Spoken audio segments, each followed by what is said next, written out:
आधी घोषणा होते, ज्यातून उपोषणाचा दिवस ठरतो. मग सरकारचे प्रतिनिधी येतात, उपोषण करू नका अशी मागणी होते. चर्चेत वेळ जातो, पण उपोषण होतं. मग सरकारचं शिष्टमंडळ येतं, चर्चेच्या फेऱ्या होतात. मग जमलेल्या समाज बांधवांशी, अभ्यासकांशी चर्चा होते. सरकारला मुदत दिली जाते. आपला विजय झाल्याची घोषणा होते. उपोषण सुटतं, गुलाल उधळला जातो. काही महिन्यांनी पुन्हा उपोषणाची हाक दिली जाते. अर्थात हे घडतंय मनोज जरांगे पाटील यांच्या मराठा आरक्षणाच्या आंदोलनात. जरांगेंनी सरकारला अंतिम इशारा देत अंतरवाली सराटीमध्ये पुन्हा उपोषणाला सुरुवात केली. मागण्या मान्य होत नाहीत तोवर उन्हात ठेवलेल्या खाटेवरून उठणार नाही, तिथेच आंदोलन करेल असं म्हणणाऱ्या जरांगे पाटील यांनी मंत्रिमंडळ उपसमितीचे अध्यक्ष राधाकृष्ण विखे पाटील यांच्या विनंतीमुळे सावलीत जाण्याचा निर्णय घेतला. पण तरीही ते आमरण उपोषणावर ठाम आहेत.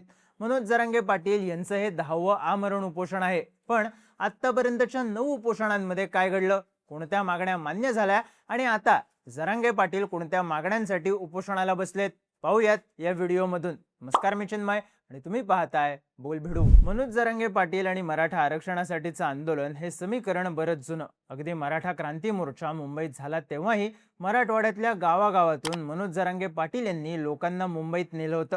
2021ला त्यांनी साष्ट पिंपळगावमध्ये ठिय्या आंदोलन केलं. हे आंदोलन तब्बल 90 दिवस चाललं. आपल्या मागण्या मान्य झाल्यावर जरांगे पाटलांनी आंदोलन मागे घेतलं. त्याच वर्षी त्यांनी गोरी गंधारी इथं आणखी एक आंदोलन केलं आणि मराठा आरक्षणाच्या आंदोलनात मृत पावलेल्या नागरिकांच्या कुटुंबियांना शासकीय मदत मिळवून दिली. जानेवारी 2023 मध्ये जरांगे पाटलांनी आंदोलन केलं तेव्हा तत्कालीन मुख्यमंत्री एकनाथ शिंदेंनी त्यांच्याशी संवाद साधला. मागण्या लवकरात लवकर मान्य केल्या जातील असं आश्वासन दिलं, पण त्यावर काहीच कार्यवाही झाली नाही. मग आला ऑगस्ट 2023. जरांगे पाटलांनी अंबडमध्ये आंदोलनाची हाक दिली. आरक्षणाच्या मागणीसाठी शहागडमध्ये जन आक्रोश मोर्चा काढला. या मोर्चात अनेक मराठा बांधव सहभागी झाले, पण शासनाच्या प्रतिनिधींनी या आंदोलनाची दखल घेतली नाही. तेव्हा जरांगे पाटलांनी उपोषणाचं अस्त्र बाहेर काढलं. जरांगे पाटलांचं पहिलं आमरण उपोषण सुरू झालं 29 ऑगस्ट 2023ला. अंतरवाली सराटीमध्ये जरांगे पाटील यांच्यासोबत 10 जण उपोषणाला बसले. यावेळी आंदोलक आणि पोलिसांमध्ये राडा झाला. आंदोलकांवर लाठीचार्ज झाला. आंदोलनस्थळी दगडफेक सुद्धा झाली आणि या आंदोलनाचं लोण सगळ्या महाराष्ट्रात पसरलं.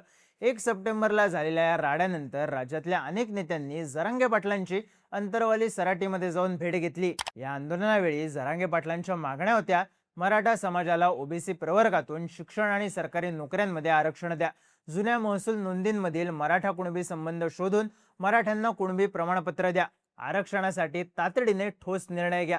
त्यांचं हे उपोषण 14 सप्टेंबर पर्यंत चाललं. सरकार आणि आंदोलकांमध्ये चर्चेच्या अनेक फेऱ्या झाल्या. सरकारने पाठवलेला एक GR जरांगे यांनी तो अपुरा असल्याचं म्हणत नाकारला. 14 सप्टेंबरला तत्कालीन मुख्यमंत्री एकनाथ शिंदे यांच्या उपस्थितीत जरांगे पाटलांनी उपोषण सोडलं. तेव्हा सरकारने मराठा समाजाच्या कुणबी नोंदी शोधण्यासाठी विशेष मोहीम सुरू केली. निवृत्त न्यायमूर्तींच्या अध्यक्षतेखाली समिती स्थापन करण्याची प्रक्रियाही सुरू झाली.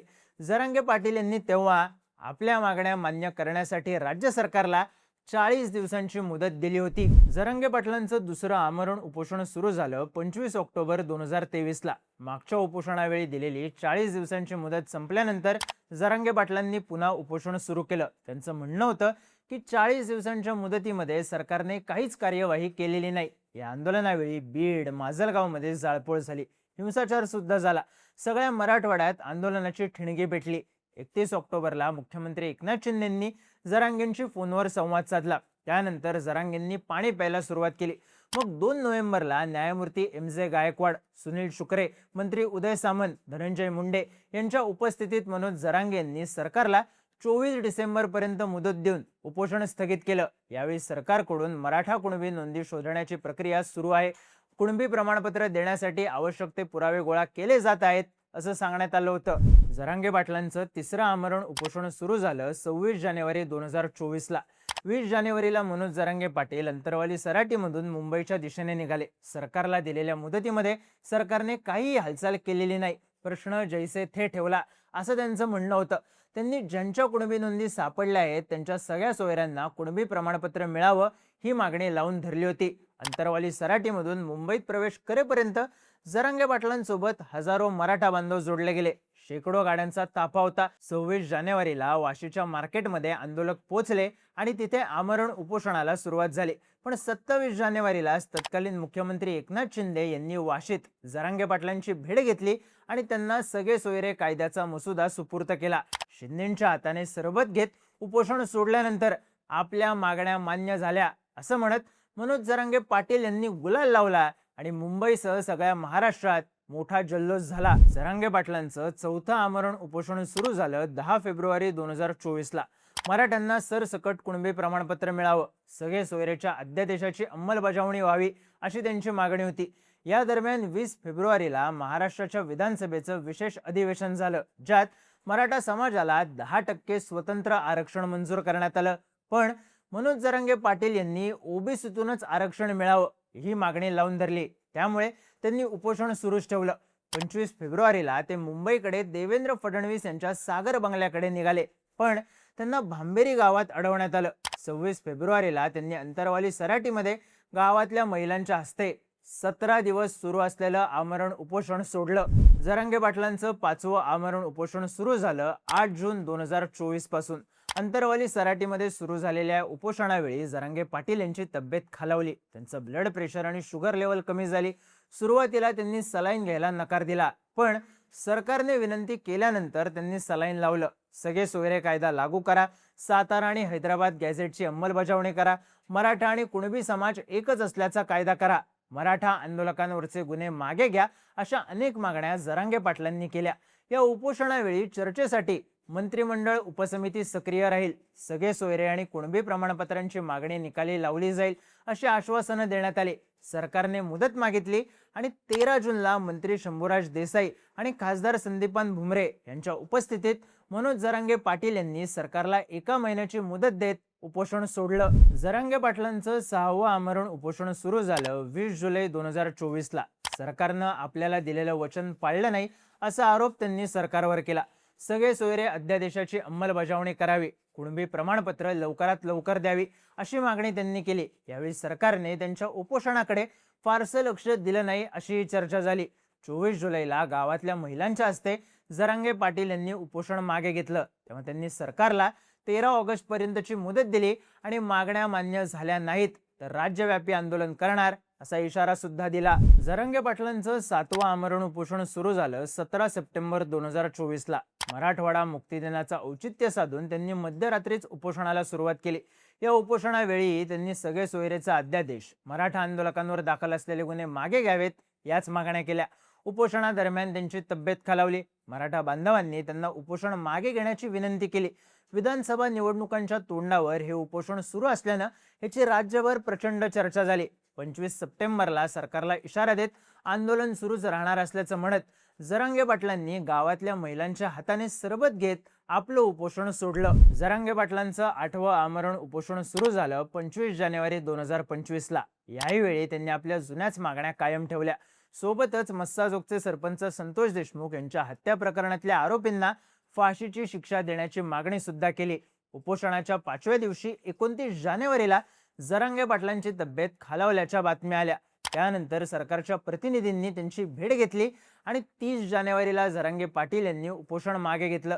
सरकारने तेव्हा कुणबी प्रमाणपत्र वितरणाला गती देण्यात येईल, सगळे सोयरे विषयावर पुढील कार्यवाही केली जाईल, कुणबी नोंदी शोध प्रक्रिया सुरू ठेवली जाईल आणि गुन्हे मागे घेण्याच्या मागणीबद्दल प्रशासकीय विचार होईल अशी 4 आश्वासनं दिली. एकूण 8 मागण्यांपैकी 4 मागण्या मान्य झाल्याचं सांगण्यात आलं. तेव्हा जरांगे पाटील यांनी उर्वरित मागण्यांसाठी पुन्हा सरकारला मुदत दिली आणि या मुदतीत काम झालं नाही तर पुढचं आंदोलन मुंबईत करणार असा इशारा देत उपोषण सोडलं. जरांगे पाटलांचं 9वं आमरण उपोषण सुरू झालं 29 ऑगस्ट 2025 ला मुंबईच्या आझाद मैदानावर. 27 ऑगस्टला ते अंतरवाली सराटीमधून मुंबईच्या दिशेने निघाले. त्यानंतर त्यांनी मुंबईत उपोषणाला सुरुवात केली. यावेळी मुंबईमध्ये प्रचंड गर्दी झाली होती. ऐन गणेशोत्सवात मुंबईत मराठे धडकले होते. सरसकट मराठा समाजाला कुणबीमधून आरक्षण मिळावं, हैदराबाद आणि सातारा गॅझेट लागू करण्यात यावं, कुणबी प्रमाणपत्र वितरण करण्याची प्रक्रिया वेगाने सुरू करावी, मराठा आरक्षणाच्या आंदोलनात मृत्यू झालेल्यांच्या कुटुंबियांना सरकारी मदत करण्यात यावी, गाव पातळीवर कुणबी प्रमाणपत्र पडताळणी यंत्रणा राबवण्यात यावी. या आंदोलनादरम्यान सरकारचं शिष्टमंडळ आणि मनोज जरांगे पाटील यांच्या चर्चेच्या अनेक फेऱ्या झाल्या. पाऊस, चिखल अशाही परिस्थितीत मराठा आंदोलकांनी माघार घेतली नाही. 2 सप्टेंबरला या चर्चा युद्ध पातळीवर सुरू झाल्या आणि सरकारने हैदराबाद गॅझेटियरला मान्यता देणारा अध्यादेश काढला. पात्र मराठ्यांना कुणबी प्रमाणपत्र देण्याची प्रक्रिया निश्चित केली. गाव पातळीवर पडताळणी करण्यासाठी समित्या नेमायला मंजुरी दिली. पुरावे नसल्यास प्रतिज्ञापत्र, साक्षीदार किंवा नातेवाईकांच्या आधारे अर्ज तपासण्याची प्रक्रिया सुरू करणार असंही सांगितलं. आंदोलनात मृत्युमुखी पडलेल्यांच्या कुटुंबियांना मदत जाहीर केली आणि आंदोलकांवरचे गुन्हे मागे घेण्याची प्रक्रियाही सुरू केली. यावेळी मंत्रिमंडळ उपसमितीचे अध्यक्ष राधाकृष्ण विखे पाटील यांच्यासह शिवेंद्रराजे भोसले, उदय सामंत, माणिकराव कोकाटे, जयकुमार गोरे, राणा जगजितसिंह पाटील हे यावेळी उपस्थित होते. आपल्या 6 मागण्या मान्य झाल्यानंतर जरांगे पाटील यांनी आपण जिंकलो अशी घोषणा केली आणि मुंबईत ठिकठिकाणी जल्लोष सुरू झाला. महाराष्ट्रभर गुलाल उधळला गेला. जरांगे पाटलांचं 10वं उपोषण सुरू झालंय 30 मे 2026 ला अंतरवाली सराटीमध्ये. मराठवाड्यातील सर्व मराठ्यांना कुणबी प्रमाणपत्र द्या.